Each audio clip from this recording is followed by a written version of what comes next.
Hello everyone and welcome. Sit back, relax, make a cup of tea or whatever you like to drink and get ready for new stories from Yellow Cat. Send your own favorite stories in the comments below and maybe they'll be in our new video. So subscribe to the channel if you're not subscribed yet. Let's get started. What is your best and that's why I had to fire the Guy Tail Managers, Part 6. As an employee, not an employer, I remember two things from when I was delivering pizzas. After college, I worked as a delivery driver for a pizza place for a while to make ends meet. We therefore made a respectable wage at this job. I believe we made $1 more than the minimum wage, which is excellent for a tipped worker. Thus, we received our fair pay, gratuities, and delivery fees. It was a charming job. After delivering the order, we decided to add coupons to the customer's orders to make it a little sweeter. The system really did not allow for any tracking of when the coupon was added or anything else. The drivers were charging customers the full regular price and adding the coupons afterward so they could pocket a few extra dollars. A customer could call in and say they had a coupon and we would add the coupon to the order to give them their discount. Although it doesn't seem like much, it added up quickly. If I could complete 25 deliveries on a Friday or Saturday night and earn an additional $2 for every delivery by using coupons, that would be an additional $50 on top of my hourly pay, tips, and delivery fees. On certain weekends, the drivers earned a total of $25 per hour after all was said and done, and that was only after covering the cost of the gas they consumed. Not to mention the abundance of coupons we had there. We taped them to the pizza boxes. We had stacks of them as tall as me. Anyway, one driver, Jim, will go by Bob, asked another driver why Jim was earning so much more than Bob.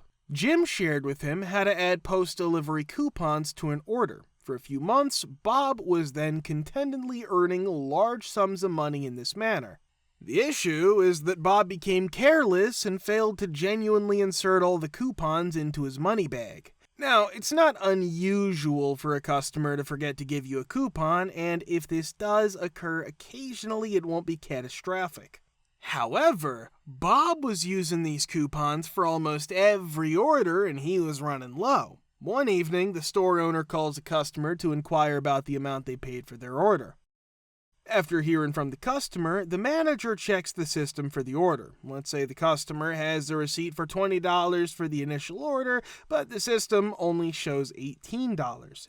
In a perfect world, the driver would arrive, the customer would say, "Oh hey, I forgot to add, I have this receipt, can you add it on?" The driver would then call and ask a manager to add the coupon. That's not what Bob did though. Boss calls each and every delivery. It's the same for all of them. After performing a quick calculation to find the average number of deliveries Bob has had over the previous 2 months, Boss offers Bob two options. Write him a $1,000 check or accompany him to speak with the sheriff. Bob got fired after writing the check. Fortunately, Bob had been going crazy with this scam, so after about a week, none of us had been involved. We all maintained our innocence, and there was nothing they could use to implicate any of us.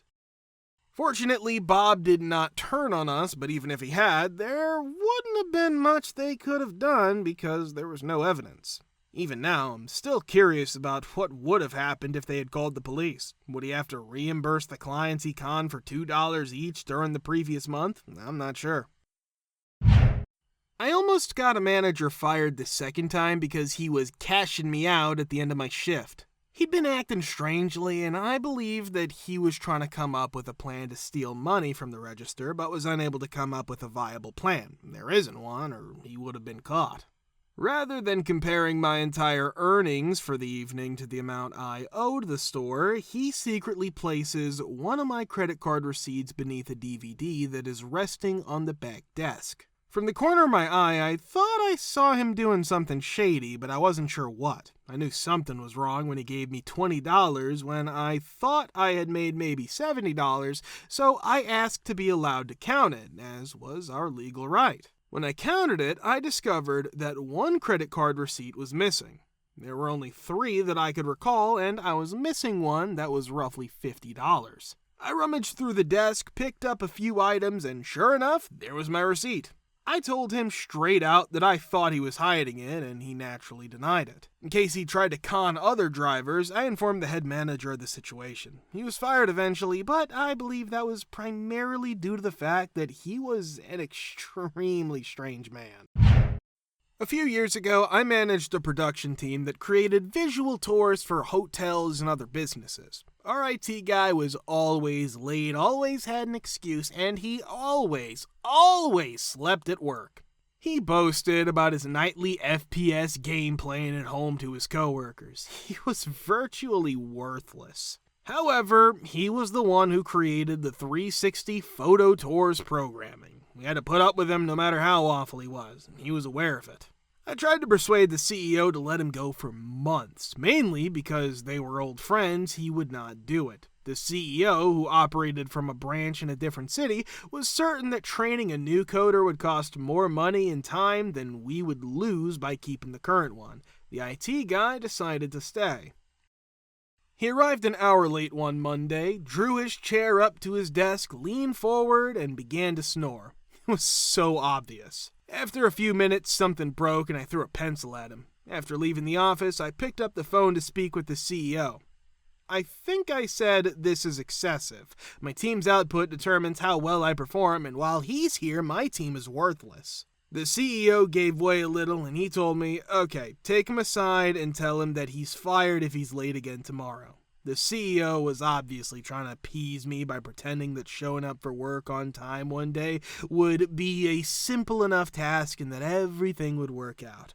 I led him into the meeting area and instructed him to pay attention. "You're not employed. I'll have to fire you if you arrive late tomorrow." The CEO called him shortly after our meeting and said, "Hey man, make sure to come into work on time tomorrow." If he was even a minute late, I was prepared to fire him. The IT guy and the rest of the staff started at 8 o'clock, but I always arrived at work at 7 o'clock. I waited as a result.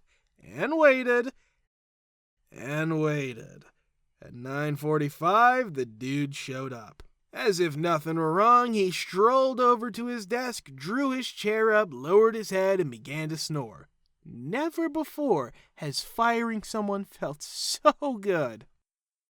What is the most exciting, crazy story you have about your HOA or neighbors? Part 6. Background information. Our neighborhood is a semi-dense suburban area. About 6 years ago, we purchased this brand new home. About 2 years ago, one of the neighbors moved out and the new neighbors took over. They came over after about a week and said the wife had MS and was susceptible to dirty electricity and electromagnetic frequencies. Because they think that Wi-Fi, dirty electricity, and smart meters alter your DNA and aggravate her MS symptoms, I was asked to install a cover over our electrical smart meter. I comply, installing the cover even though I think they're cuckoo because it doesn't hurt me. 2 weeks ago, while we were mapping our house for Tesla Powerwalls and new solar panels, the husband happened to notice the solar truck. In summary, he attempted to convince the HOA to deny our request for solar panels, citing unclean electricity and suggesting the ADA should intervene. My prior professional experience have given me enough legal knowledge to know that private single-family homes are exempt from the law. I send the HOA a note stating unequivocally that if they refuse to allow it, I will have a lawyer involved in 2 shakes of a lamb's tail and provide them with over 10 articles from high-impact journals, including 2 meta-studies. In a follow-up email, the HOA attorney asked if I'd be willing to grant any of his requests for accommodations. These requests included moving our entire electrical panel and system to the other side of the house and installing extremely specific 50% more expensive components. I declined to entertain the lawyer, telling him that these were not reasonable accommodations. They gave their approval to our plan. He's upset that these measures will cost him thousands of dollars, damage his DNA, and exacerbate his wife's MS symptoms, so he's painting his side of the house with Wi-Fi and electromagnetic blocking paint. In a related event that happened after the solar decision, he told the painters they couldn't put their ladders on his side of the property to tease me. Until I told him it was a fixed price quote, he's taken it out on the painters and was quite proud that they might have to bring in scissor lifts. I went over to him and told him I would be just as petty if he continued on that path. I informed him that if he continued to behave in this manner, I would install 2 powerful routers on that side of the house, eliminate his smart meter block, install a few Wi-Fi cameras, file a report on his unauthorized electrical work, and start using ham radio. After a span of 10 minutes, he went ahead and instructed the painters to place the ladder on his land. Edit note, although I think the electricity claim is completely bogus, I'm aware that it'll worry them a great deal. To them, it seems real even though it isn't. A neighbor of mine put in a flower bed exactly on the boundary line of our properties. HOA restrictions prevented him from putting it there, but it looked fine, so I didn't think it was worth reporting. He cut it in circles when he mowed, with half of the circle going through my yard. His grass was cut much shorter than mine, so my yard's third section ended up looking terrible. The guy was a huge D and refused to stop doing that even after I tried to ask him nicely to stop. So one day I had enough. I purchased some rebar from the store. I painted the tips of them green to match the grass and put them into the ground right in the path he mowed and left 4 to 5 inches sticking out. I did this at like 2 a.m. the night before he typically mowed. It was obviously not natural, even though I thought it blended into the grass rather nicely. More than anything, I was hoping he would notice it and take the hint, which would buy me some time to get some large landscaping stones for a more permanent fix. Later on in the day, he began mowing and acting in his typical manner. He owned one of those big, pricey, zero-turn lawnmowers. Pretty quickly, he ran into the rebar. Because he hit it so quickly, it spun around and crashed into his flower bed before he could react. It was clear that he didn't think highly of me. I went to the HOA to voice my concerns about his flower bed after observing the mess he had created. They forced him to remove it. He said he would sue me for damaging his mower, but that never materialized. Merely threats and hollow assurances. Shortly after removing his flower bed, he listed his house for sale, and I haven't heard from him since.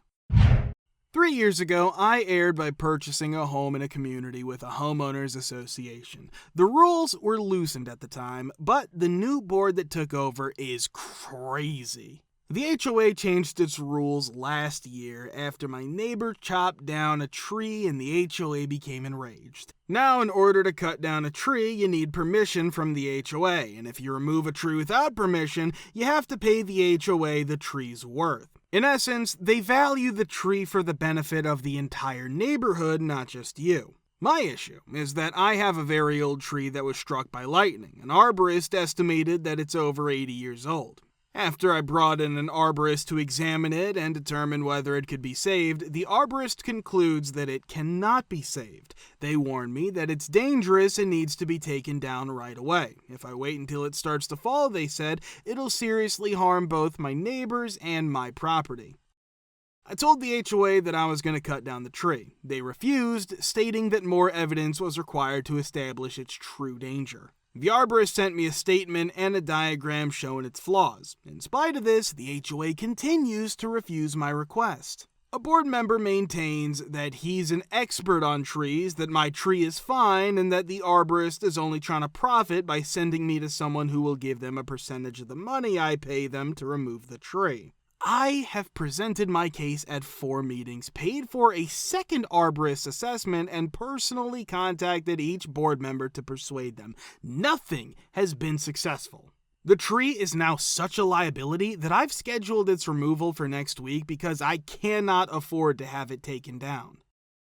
My other worry, though, is that the HOA says I owe them the tree's value if I remove it without their consent. They're unreasonable, and I can't afford to pay them tens of thousands of dollars. In fact, I think they're deliberately withholding their consent from me so that I will have to pay them.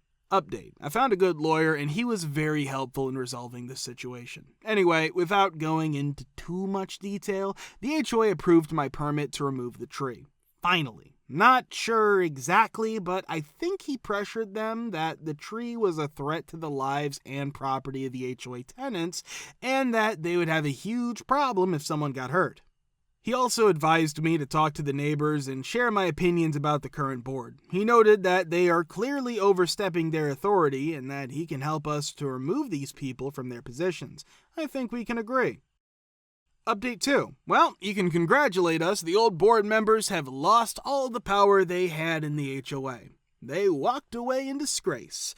A lot of interesting information's come to light, not only about the abuse of power, but also about corruption and harassment of people.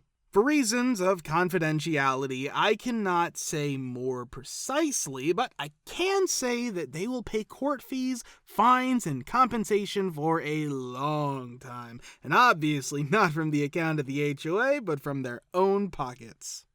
If you want to watch the part 5, click the link here. Thank you for subscribing, the likes, and comments. We're very happy to see you all in the comments too.